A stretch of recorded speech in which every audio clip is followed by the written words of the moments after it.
Yo guys, welcome back to a new podcast episode. Today we got the special guest, the requested one, we got the Chelsea fan with us, They are doing very well at the moment. Absolutely well. So I thought I Brilliantly might done. invite a super fan on. So introduce yourself to us. Hi guys, my name is Josh.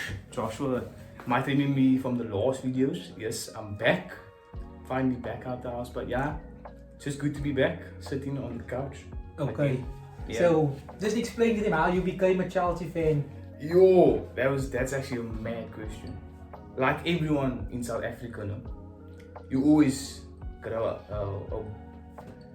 up as a United supporter, My baby clothes was United. I had a United blanket, like no wonder I was so messed up as a child, to be honest. And then I think it was, I've been supporting Chelsea, I think 7 years of my life now. And it's been the best 7 years, ups and downs always, but that's football.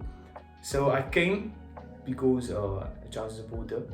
It's a pretty deep story, but I'm gonna keep it, clean and not deep because I don't like to vent a lot.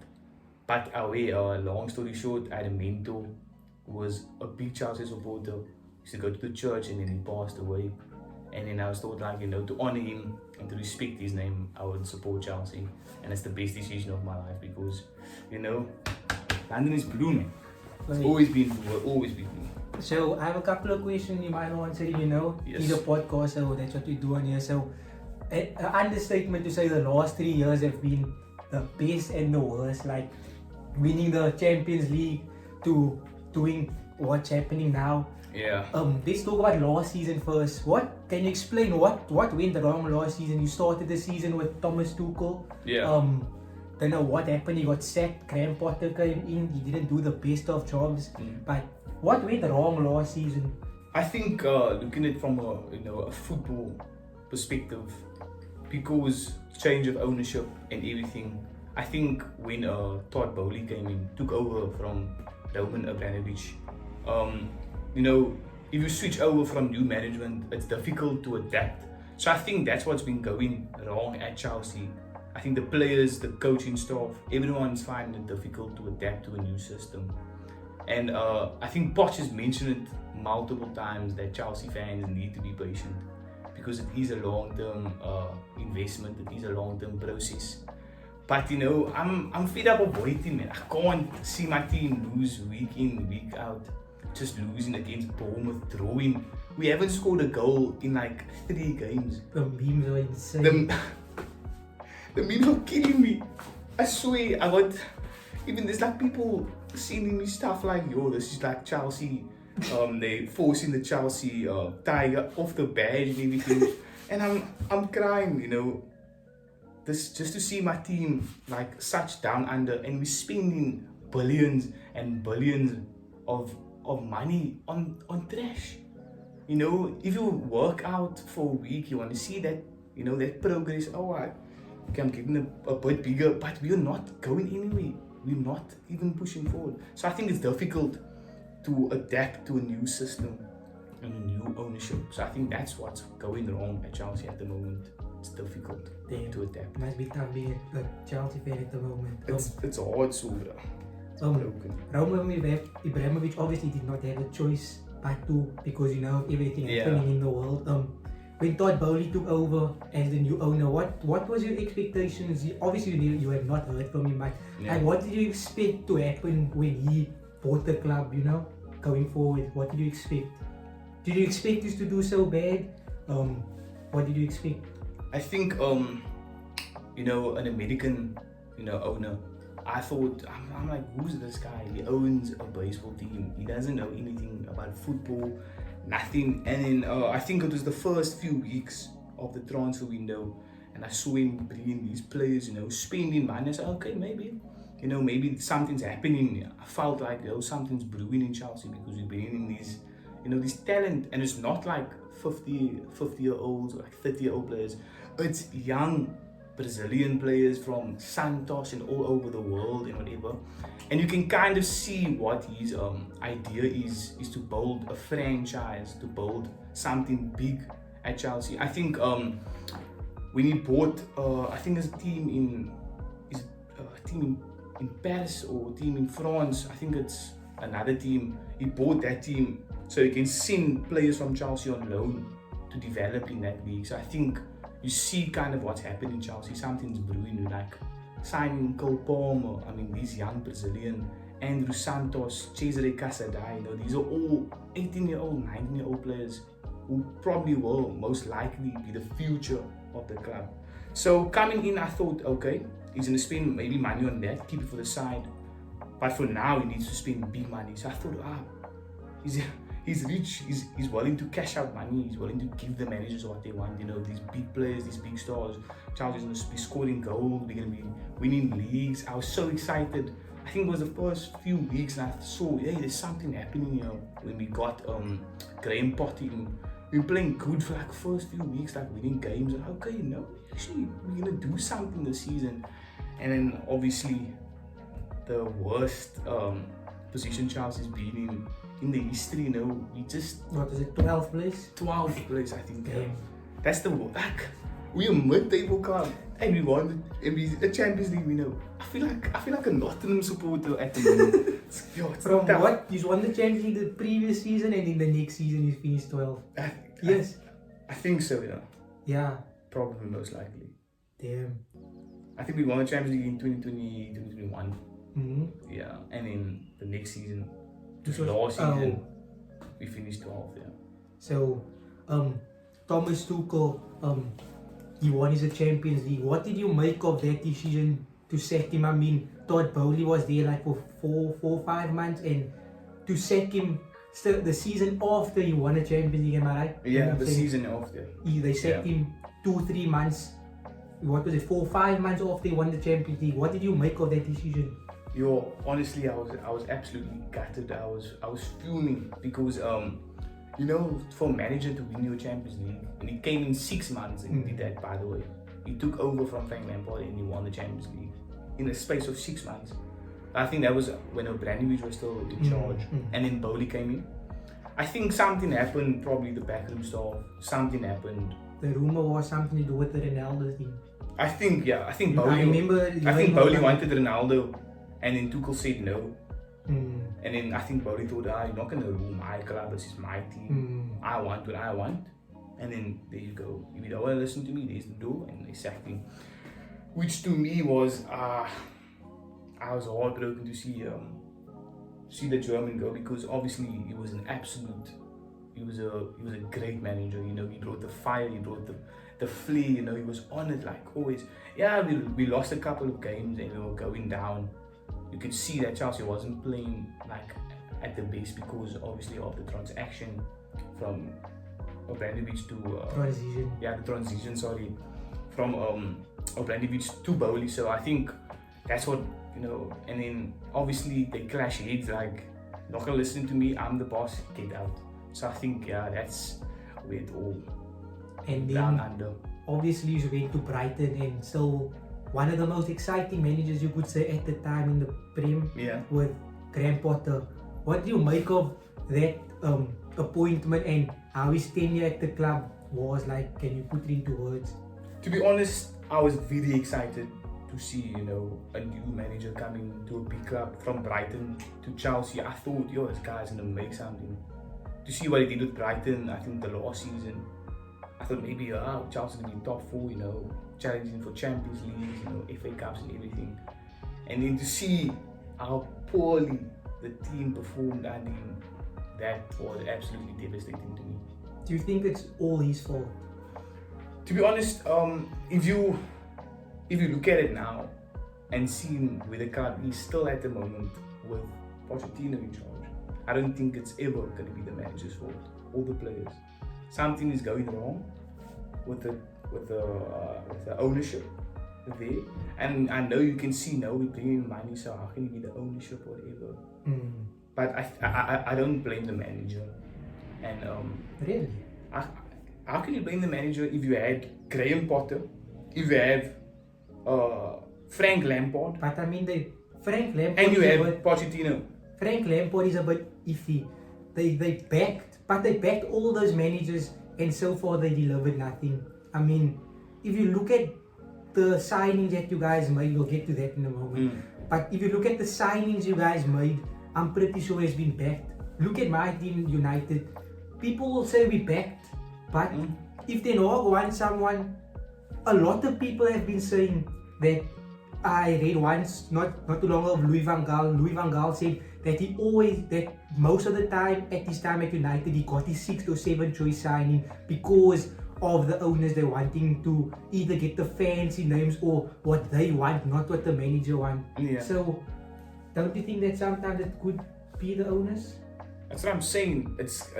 I mean, not even the But you're paying I mean, a lot of sometimes money the and you're not manager- seeing something happening. You're not seeing something growing. It's like if you invest in a company and you don't see that company's making profits, obviously you're gonna have to let the manager go because he's not making a difference. But I mean, managers should take some responsibility. I mean, look at your squad. I mean, they are quality They're players in all very, positions. very quality Maybe players. besides the striker, which we'll also get to later. Yeah. But you have an overall good squad. I mean, if you put that On squad paper. on paper, your best 11. Obviously, there's injuries also.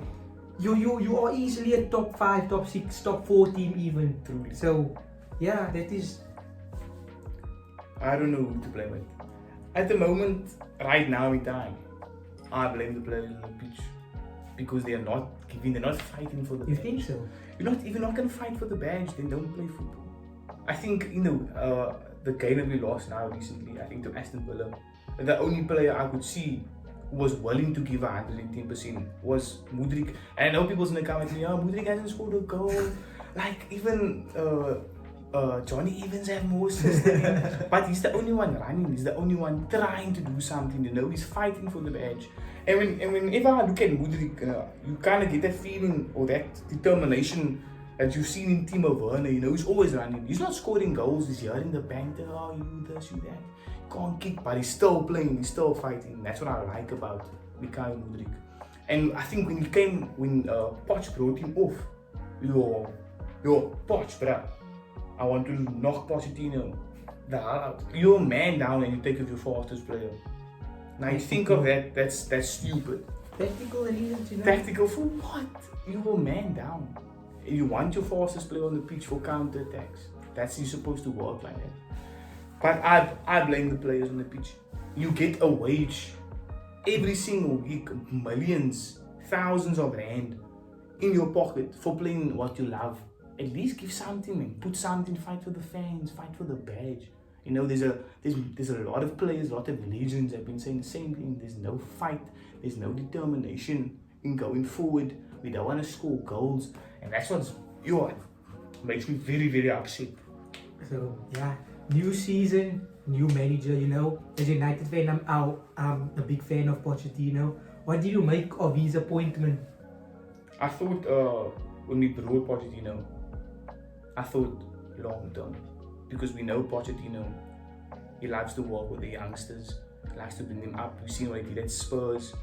I thought, okay, there's something gonna happen. He took Spurs, I think that was his biggest achievement, taking Spurs to the Champions League final, if I'm not mistaken, and that was his biggest achievement in 5 seasons.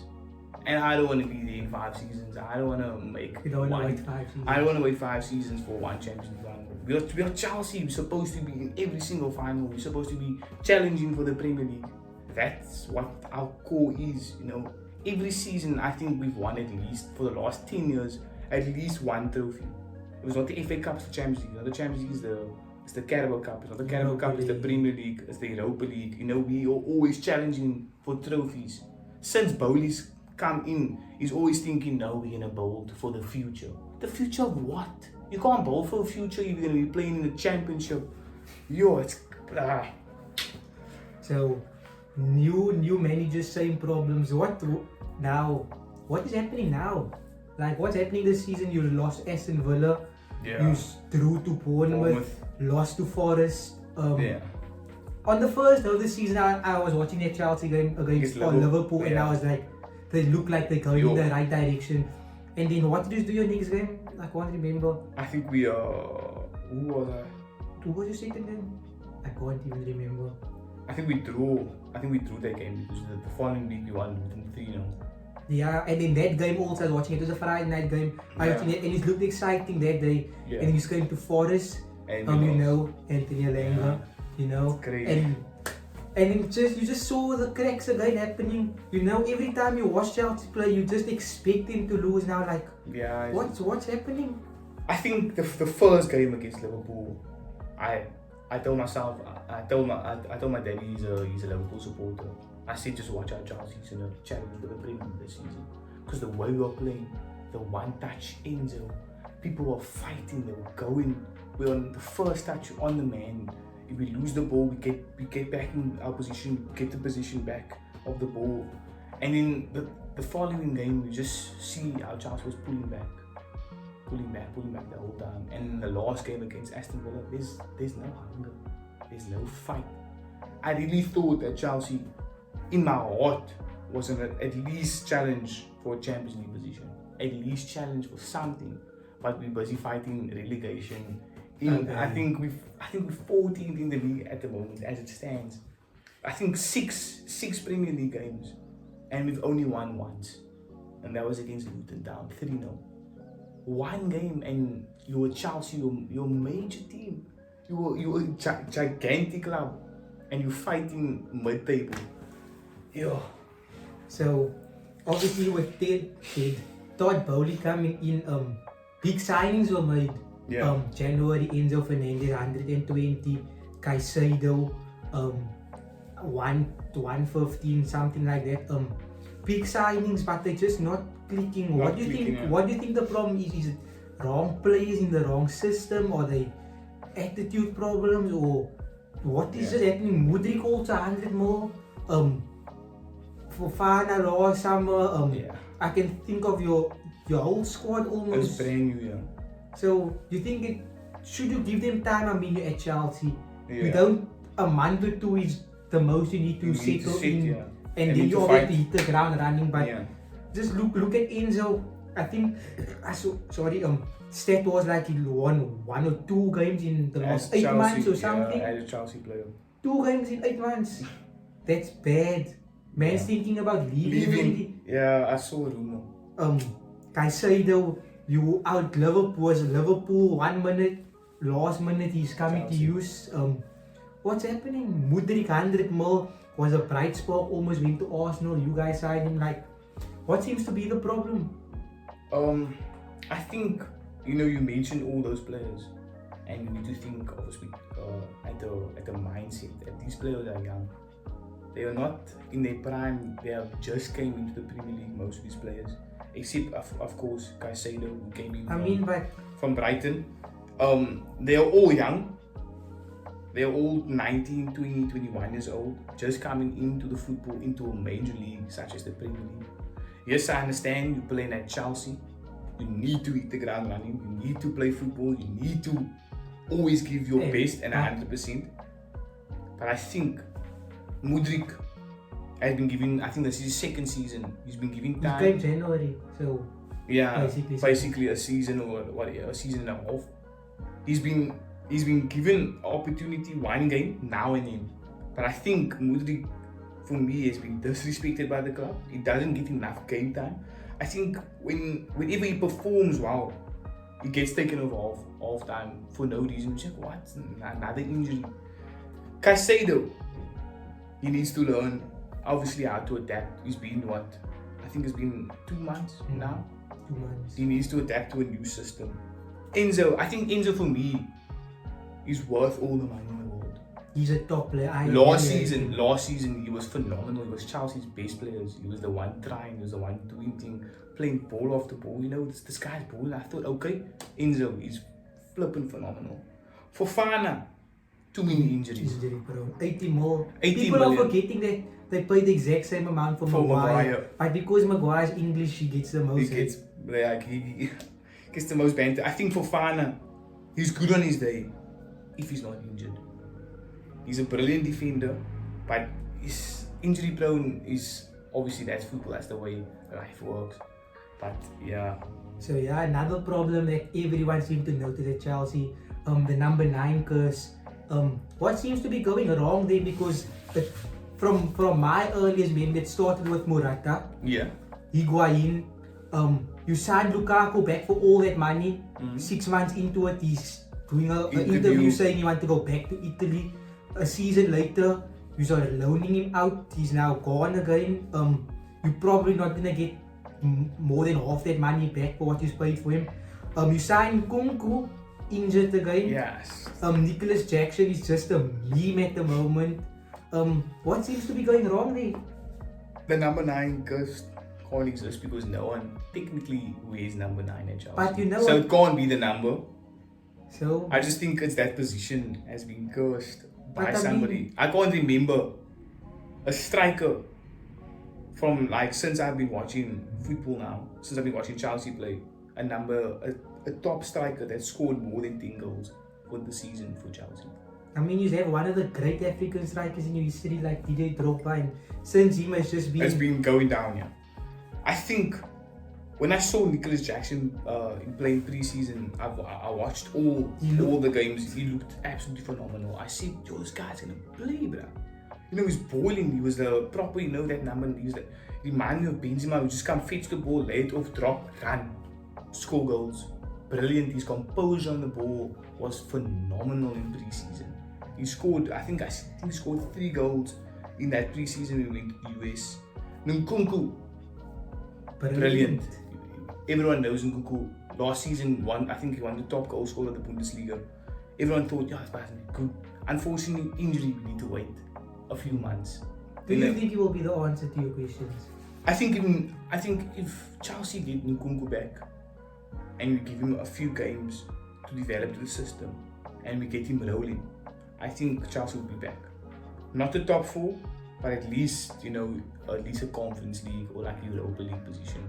But we need to challenge for something. We need to win at least a Carabao Cup. That is my expectations because I'm a Chelsea supporter. I want to win trophies. I don't want to sit 12th or 14th again this season.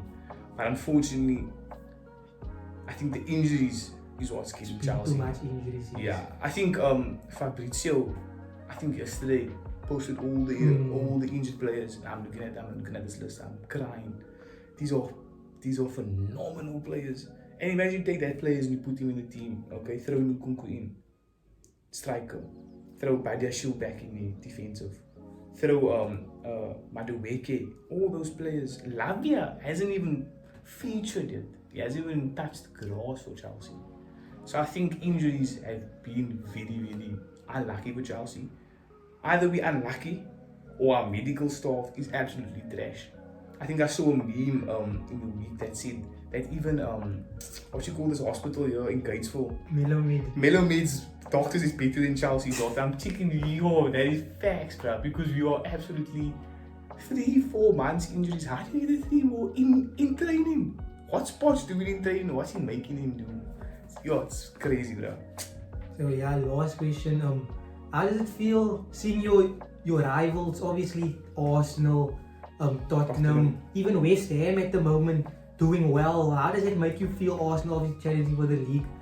Tottenham under Ange is looking like a good team. Very good team. West Ham, European winners, so Champions of Europe. how does it? I think seeing all those London clubs at the moment, they're all performing very, very well. But yet, West Ham's the only team that's won a trophy in London. So for me, Arsenal is fine. I like to see Arsenal because I like a lot of their players. Tottenham, I hate seeing Tottenham playing very good under Andrew Postecoglou. They are playing phenomenal football and I absolutely hate it, bro. I hate Tottenham with the life in me. Like, if Tottenham was like a person, I would just kill that person, I would choke them. I hate Spurs. So Arsenal is fine, West Ham is fine. I like to see them because I like a lot of players in their team. And I think West Ham will do well. Arsenal will do well. Spurs deserve to be like in the championship. I don't care. Okay. So yeah, thank you for joining us. Yes. Before we go, your final predictions for your team in the Prem, and then like a opinion or like how do I say, something that will blow people, like for example saying Luton will finish in the top half, or like you know something incredible. I don't know what you call it, but yeah, what are your expectations for your team this season? We're only 6 games in, but what are your... So my expectations for me as a Chelsea supporter, top 4, and at least the FA Cup or Carabao Cup. As your expectations like what he's gonna get? What are we gonna get? Mid-table finish and probably quarterfinals in the FA Cup, semi-finals in the Carabao Cup. And one more like oblivious like stat, not even stat, I don't know how you say it, like Or like something. prediction, sorry, they like an outrageous prediction that you think is gonna happen this season. That's a good question. I think Newcastle will win the Premier League. You think so? At the moment, yes. Newcastle. Wow, that is outrageous. Newcastle will challenge Man City for the Premier League at the moment. Looking at their current squad and the way they're playing, phenomenal football. That's outrageous to say. Yes. But yeah, that's the end of our second episode of our podcast. Thank you for being here. We got You're the welcome. Chelsea fans, so make sure to like and subscribe. And anything you'd like to say? Play the trailer.